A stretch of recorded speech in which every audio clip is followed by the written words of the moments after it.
Hello, you are welcome to another video tutorial with me, Kundi Shadrach, your peer tutor. In this video, which is centered on political institutions, you are going to learn all you need to know about the legislative arm of government. Do also subscribe to my channel so that you don't miss out on subsequent video tutorials. More importantly, kindly like this video if it was helpful, and do not forget to leave your questions and your comments at the comment. Without wasting any further time, let us establish the framework with which this video tutorial will be based on. So on our first item, we will look at the legislature into its in-depth. Two, we'll look at the functions of the legislature, what the legislature stands for. Three, we'll look at parliamentary sovereignty and where it emanated from and why it is important. And three, we'll look at frequently used parliamentary terms and rudiments. Four, we'll look at the leadership of the legislative arm, which people make up the leadership of the house. We'll look at the fourth item, that's the unicameral legislature. On our fifth item, we'll look at bicameral legislatures, and we'll conclude this section. And after all this, our conclusion will be based on how this video tutorial has been structured. And I know by the end of this video tutorial, all your doubts about legislatures would have been satisfied. So stay tuned and watch. The arms of government has been distinguished into various roles which depicts the spirit of democracy. Democratic doctrines have become widespread, with which almost every society have assimilated it into their political practices. The power of the legislature has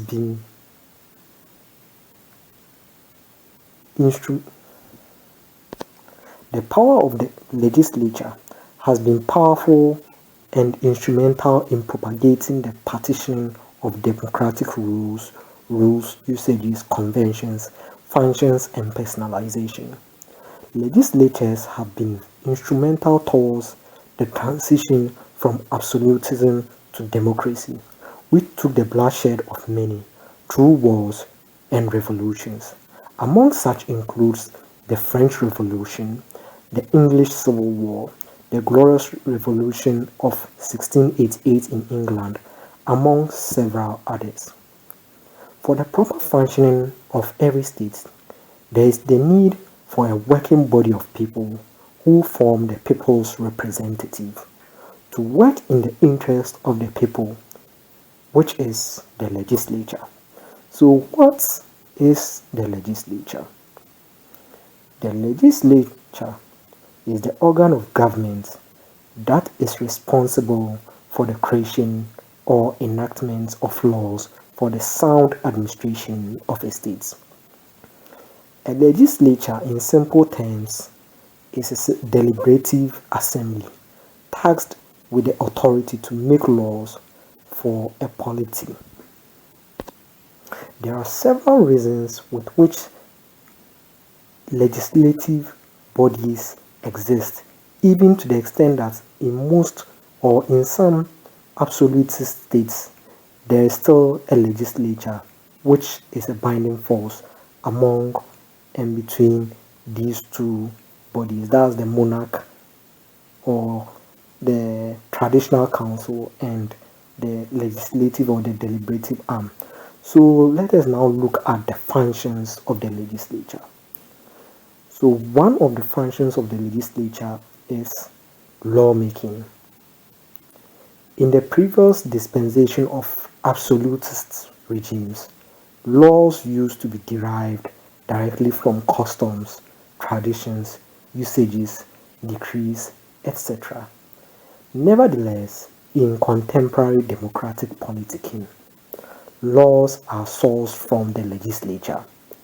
The legislature is importantly having the mandate of the people to enact laws to regulate the society.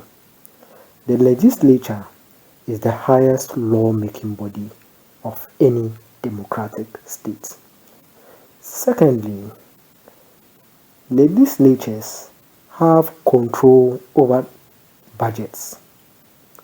The legislature has control over budgetary allocation and expenditure of the states. By implication, the legislature holds the purse of the nation and controls its finances. No spending officers of the states can raise funds or any funds to even to spend without the approval of the legislature or the legislative arm. So by extension, the legislature must authorize the budget of the states, that is, revenue and expenditure proposal, also known as the appropriation bill, before it can be able to spend.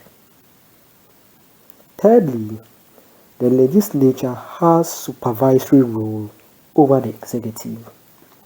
It is interesting to note that the supervisory role of the legislature over the executive have become imperative in modern democracies. There are variant means with which the legislatures exercise supervisory role over the executive. And these include 1.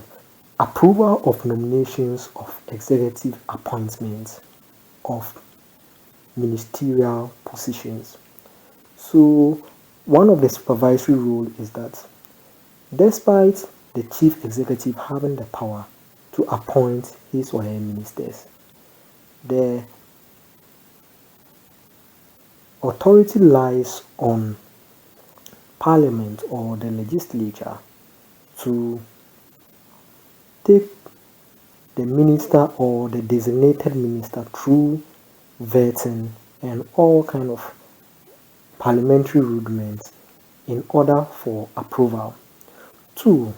Approval of nominees into high national offices, including judges, ambassadors, and even certain military high offices like the Chief of Defense Staff.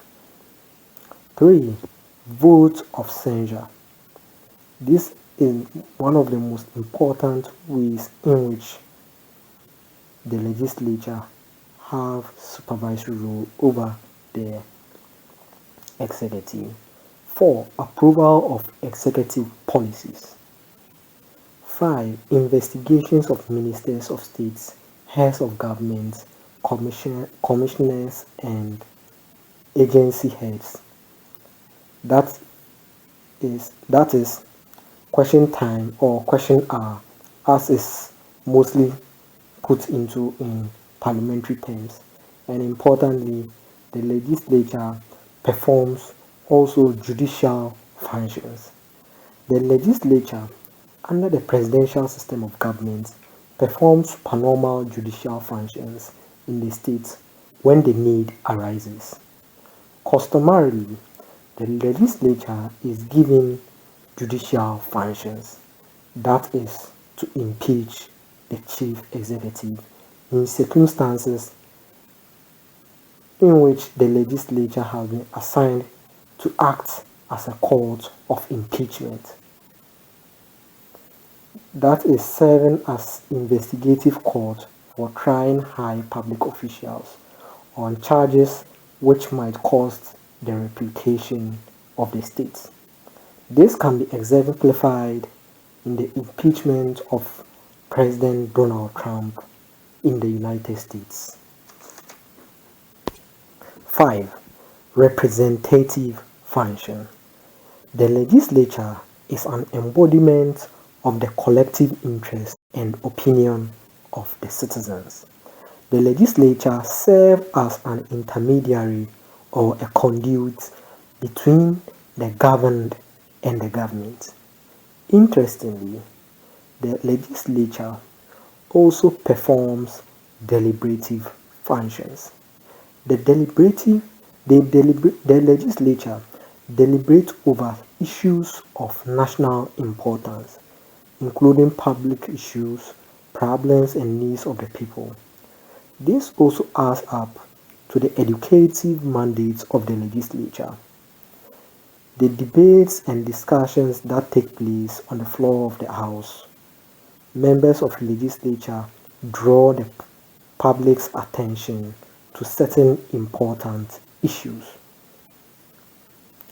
Due to the long stay of the legislative organ around the world, there is the need to formalize their formalization in order to enhance the fluidity with which they operate.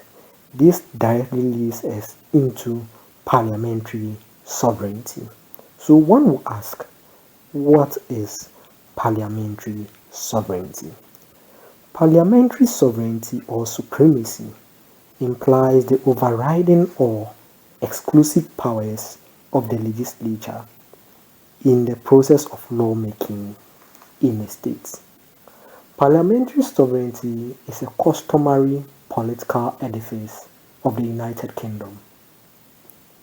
The basic idea is that Parliament of the United Kingdom has unlimited and unrestricted law-making powers. It is interesting to note that the monarch has no power whatsoever to make laws unilaterally, and the courts cannot override the laws enacted by Parliament. In simple terms, parliamentary sovereignty in the United Kingdom can be defined by four features, which includes 1. Parliament has full authority to create laws and statutes. 2. The courts do not have the power to declare any statute invalid or null and void. 3.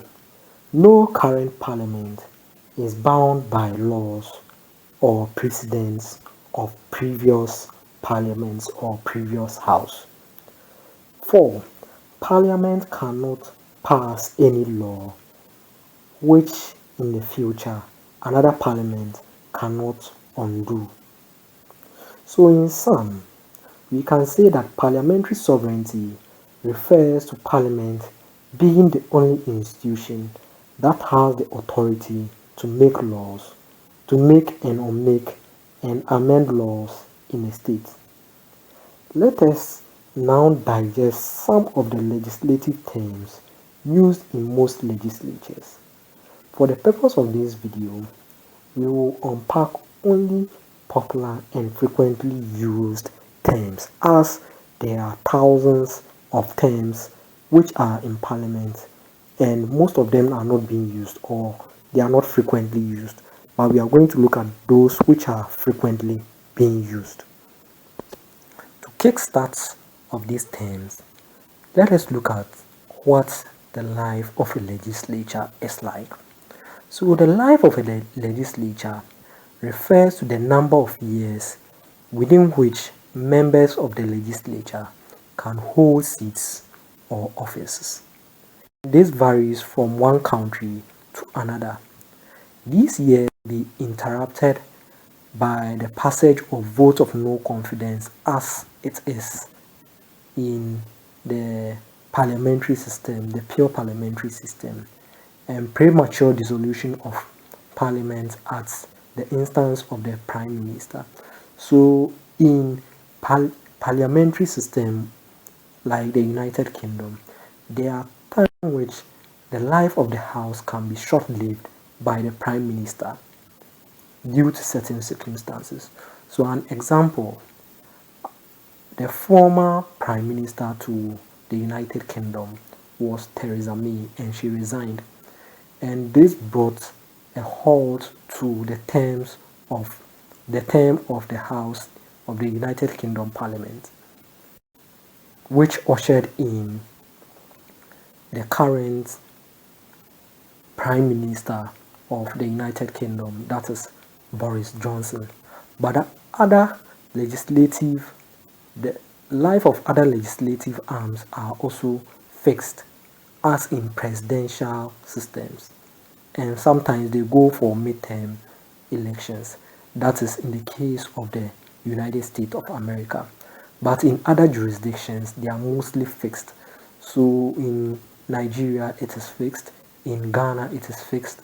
In Ghana, for instance, it's fixed for 4 years, and our parliamentary election is also closely packed with our presidential election. Let us look at some of the terms of parliament. So the first term that we'll look at is sitting. So what is a sitting? A sitting is a day's meeting of a legislature for its business. It is a period during which Parliament sits continuously without adjournment. And we'll come to look at adjournment. So what is an adjournment? An adjournment marks the end of the day's proceedings or business. And a meeting or an adjournment can be adjourned sine die. When an adjournment is adjourned sine die, meaning that there is no fixed date for another sitting. 3. Let us look at session. A session refers to the sitting of a parliament, starting from when the House first meets, after a prorogation or dissolution, and ending when the House is prorogued or dissolved without being dissolved. A session spans over a period of 1 year. 4. Meeting. A session is divided into periods called meeting. A meeting is a continuous sitting of Parliament for some time during a session.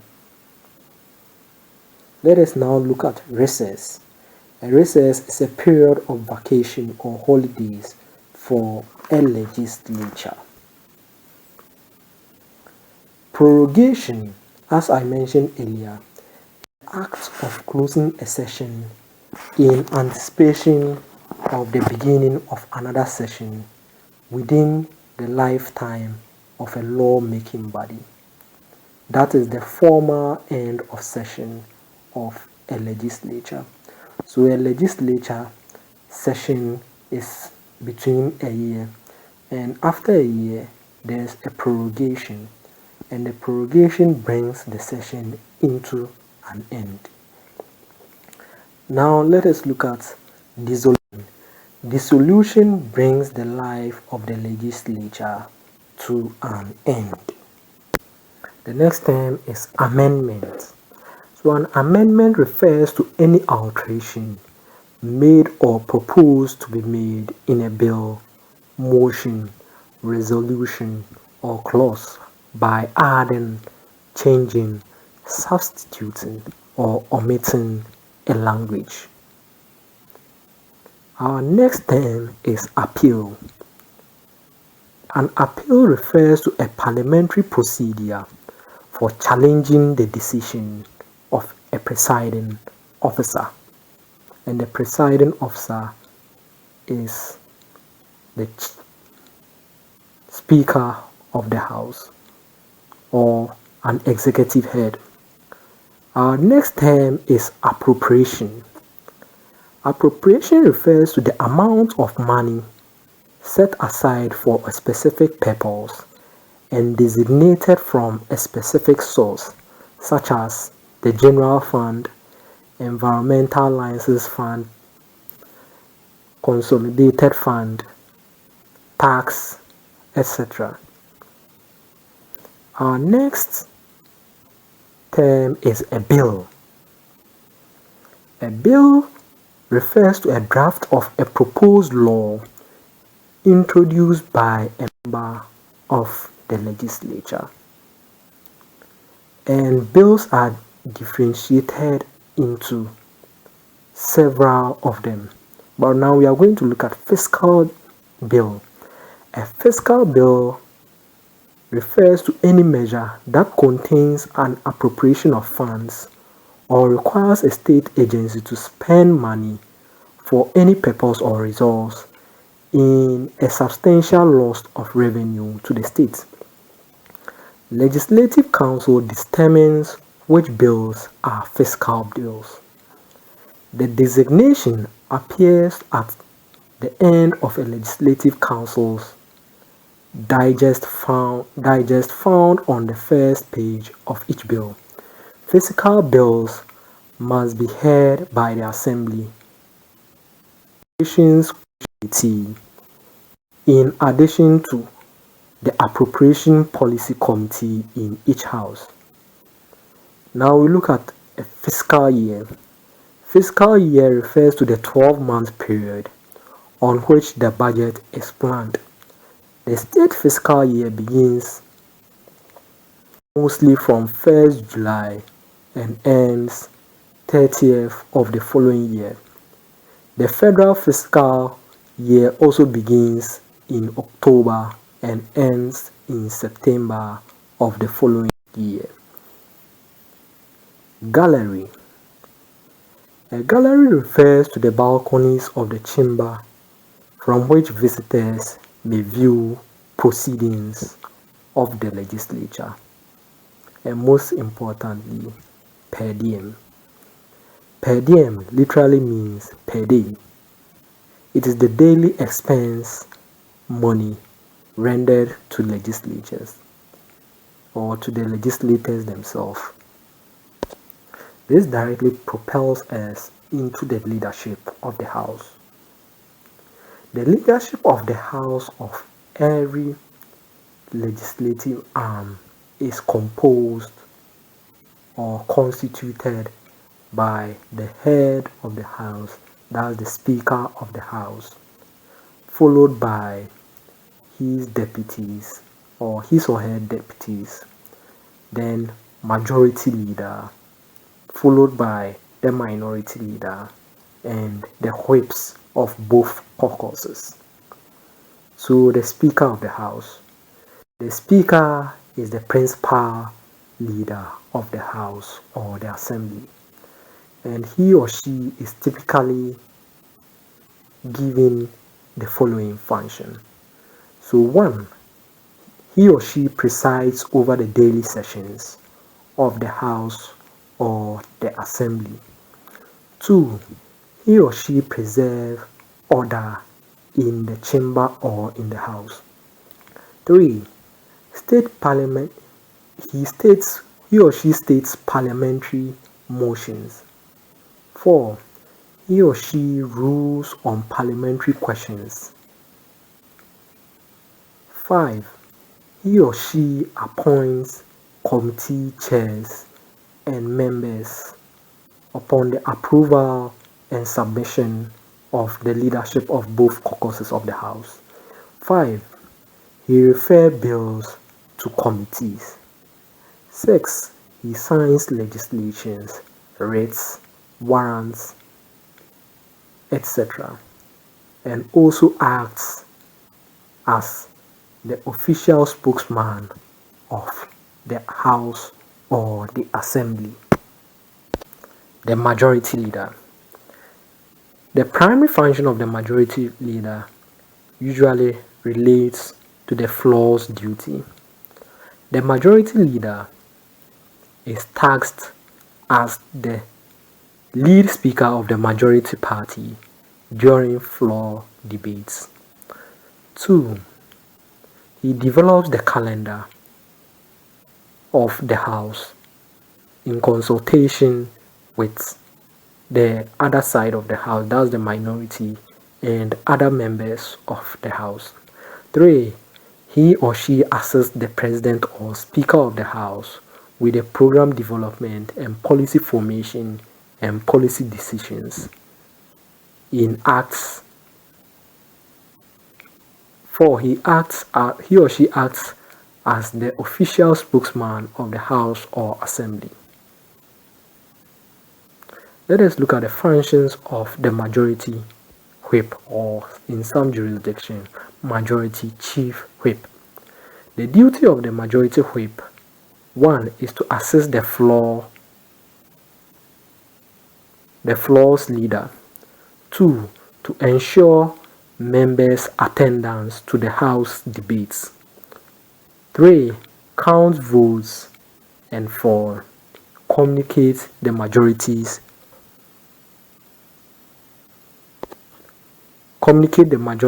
perspective over a particular issue, thus establishing the position of the majority side.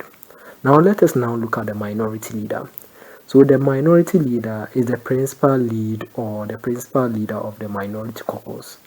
The minority leader is responsible for 1. Developing the minority's position on debates, 2.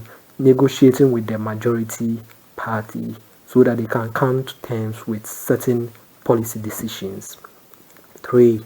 Directing minority caucus activities on the chamber of the floor of the House, 4. Leading the debates for the minority side. Now let us look at some of the functions of the minority whip or the minority chief whip in other jurisdictions. For the minority whip, his or her responsibility, 1 is to assist the minority leader on the floor, 2 is to count the votes during voting in the House, and 3 is to ensure the attendance of minority members to parliamentary debates and meetings. This directly leads us into the structure of the legislature. So the structure of the legislature refers to the number of houses or chambers a national legislature is made up of. The legislature with only one house is called a unicameral, and on the other hand, a legislature with 2 houses or chambers is called a bicameral legislature. The adoption of a bicameral legislature is mostly a prerequisite for federal states, as a second chamber gives political and local equality to all component states that form the population of the federation, irrespective of their population sizes. So in federal states including Nigeria, the United States of America, in which they have huge population and with huge land masses, they mostly divide their states, their countries into states, and such states ought to be represented, and those who represent them are represented on the second chamber so as to check to be as a watchdog to this first chamber. Now let us look at unicameral legislature. A unicameral legislature refers to a state with a single legislative body. It is usually adopted by unitary states with relatively homogeneous cultures, so including Ghana, Nigeria, Benin, Bulgaria, China, Cote d'Ivoire, Costa Rica, Denmark, Finland, among several others. And there are various reasons with which states decide to choose not to have a second chamber, and these are the reasons for the adoption of a unicameral legislature. So 1, they want to avoid duplication of functions. 2, it's less expensive for adopting a unicameral legislature, since most legislatures and every legislature is made up of personnel, and such personnel ought to be paid for the services that they render to the states. So instead of we having 2 representatives of a particular region, we opt for 1 rather, so that costs will come down for the absence of rivalry or conflict. So for the sake of rivalry between chambers or between the upper and the lower house, there is the need that they adopt a single chamber to avoid conflict. 5, democratic method of recruitment. So when a unicameral legislature is being practiced, the mode of entry into such legislative body is through election, and election directly means democracy, instead of two houses in which in the other houses most of them are being appointed and in some jurisdiction is hereditary. 6 is suitable for homogeneous culture or homogeneous cultures and even small states or countries. Let us look at some of the disadvantages of a unicameral legislature. So one, passage of hasty legislation. So there is always a haste in the passing of legislation, mostly when the majority side controls overwhelming numbers of the House. 2. A laden parliament. That is, one house of the parliament is saddled with heavy burden since it is the only legislative body in the state. So in every state, most of the times, if there is a unicameral legislature, there is a tendency that they will overwork out themselves to the extent that they cannot have time for their constituents due to we having just one house in which most of them serve on various committees, and they ought to serve such committees. Most of them travel outside the country in order to meet up to the expectation of the committees, and some of them would also take other roles in which overburden them and sometimes doesn't even allow them to go closer to their constituents. 3. There is no room for experienced statesmen. So if there is a frequent changing or overhauling of the House every session of the House, meaning that the House will be full of unexperienced members of parliament or legislative members, in which it will be in direct consequence to the fluidity of the House. 4. It's not suitable for federal states, since federal states need bigger representation, and this directly enjoins us into bicameral legislature. So a bicameral legislature exists where the lawmaking body of a state consists of two houses or assembly. A lower house whose members are always elected, and a upper house whose members may be elected, appointed, or inherit their offices. There are also various reasons for the adoption of a bicameral legislature. So 1, revision of bills.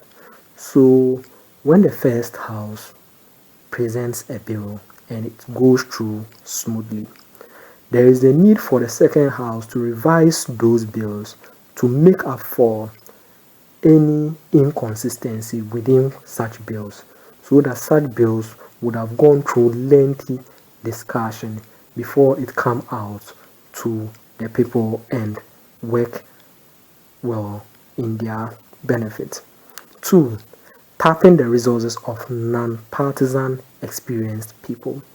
So it is important or imperative to note that there are certain experienced statesmen who know the ins and outs of politics, but they do not have the time and the financial commitment to be able to stand for elections so that they can also represent their people. And such minds or such people do have to be engaged by the state. So we adopting a second chamber will mean that that state will be able to absorb such people into the legislative arm, and it will help the states in its function. 3, it reduces legislative burden. So there's always the tendency that when you have a unicameral legislature, such legislatures will be overburdened with so much of work, and the bicameral legislature will make up for such excesses since there is a second house in which those members can be able to take out take up some of the roles in which ordinarily in the unicameral legislature someone would be a member of parliament or would be a legislative representative and still working under maybe 3 committees, which is what overworking, and such people would even in the bicameral legislative arm will be able to engage their constituents very, very well. 4. Protection of minority interest in a federation. So in every federation, there is the tendency that minorities' interest may be overlooked. And in such circumstances, there is the need for a second house in which such people from such minority groups can be infused into the house so that they can contribute in representing such people in the legislature. 5. The bicameral legislative structure is a prerequisite for federations, including Nigeria, as mentioned earlier, the United States of America, etc. 6. The bicameral legislative structure gives out a platform for controversial legislation. That's the second chamber. The second chamber is able to look into details the various legislation which has been passed by the first house and put them into proper questioning and perusement in order for it to be a better policy for the government to implement. 7. There is the need for quasi-judicial function, and such quasi-judicial function is constituting the legislative arm into a court. 8. It encourages broader political participation. That's the participation of experienced statesmen in the country. 9. It is difficult to manipulate it's difficult to be manipulated by the executive. So here it enriches the power and emboldens the power of the legislature, meaning that no executive will have it easy or will push out a particular legislation or a particular bill into parliament and expect that it doesn't go through the necessary rudiments in which it ought to go through. So in unicameral legislature, when the executive controls the legislature, meaning that all bills which enters into parliament or into the legislative house will come out as a bill, as a law. So in bicameral legislature, in contrast, the legislative arm makes sure that even when the executive controls majority in parliament or in the legislative house, he or she does not control the conscience of the second house, and he or she does not control any party colors in the second house. 10. It affects the power of delay in order for the public to participate in lawmaking. So in most cases, bills which enters into parliament in unicameral legislatures come out very quickly, to the extent that some well-meaning citizens might not know about it. But when you come to a bicameral legislative system or structure, the bill is being delayed since it goes to the first house, and when it's in the second house, there is the need for every citizens or citizens who are concerned to be able to know what is going on with regards to the passing of bills within the house, so that they can contribute to such exercise.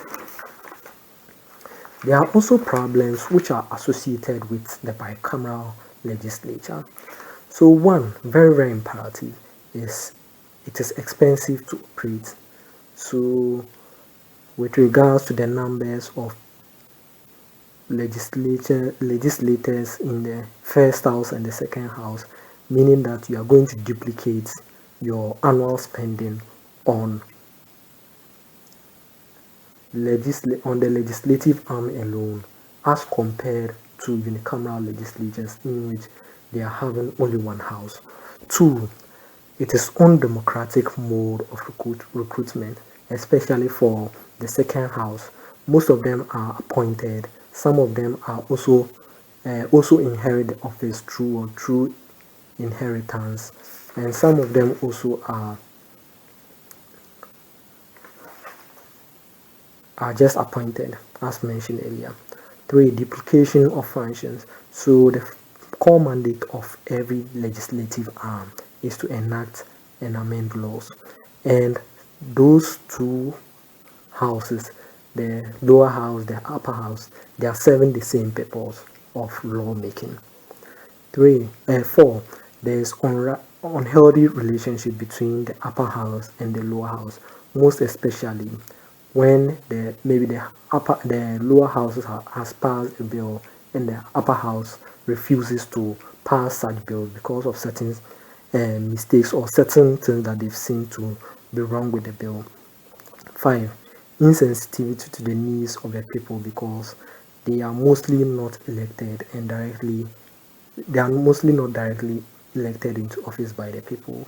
So democracy demands that one should be elected into offices. So immediately there is appointment into a legislative house, in which such legislative house is supposed to represent the people. It will be very problematic that they themselves do not have the chance to choose them, and some of them are also inherited. And there is the problem of delay in the legislative process. So there are certain bills in which the country needs them in the shortest possible time in order for them to function. So without the chief executive